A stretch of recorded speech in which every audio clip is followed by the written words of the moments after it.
বাড়ি করতেন না প্লিজ। সবাই তো নামাজ যাইতে পারবেন, সবাই নামাজ পড়লে উঠতে করতে পারবেন, সবাই যাবেন, সবাই তো নামাজ পড়লে করবেন, কেউ বাড়ি করতেন না, সবাই তাকে নামাজ নিয়ে করুন। হবেন না, একদম উদ্বিগ্ন হবেন না। আইনকে তার রাস্তায় যেতে দিন, আমাকে আমার মতো করে আপনারা লড়াই করতে দিন। আপনারা জানেন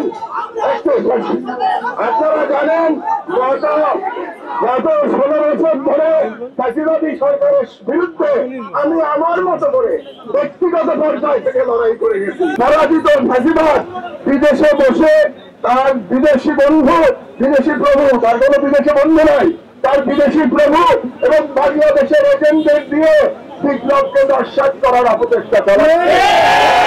তাদের কাছে আমার স্বামীর বন্ধু অনুরোধ, একজন সিনিয়র সিটিজেন হিসেবে এবং আপনাদের লড়াইয়ের সাথী হিসেবে আমার অনুরোধ যে আপনাদের মধ্যে যেন কোনো অনৈক্য না আসে, কোন রকম অনৈক্য ভাষণ ধরে যেন ফ্যাসিবাদ আবার বাংলাদেশের মাথা ছাড়া না দিয়ে উঠতে না পারে।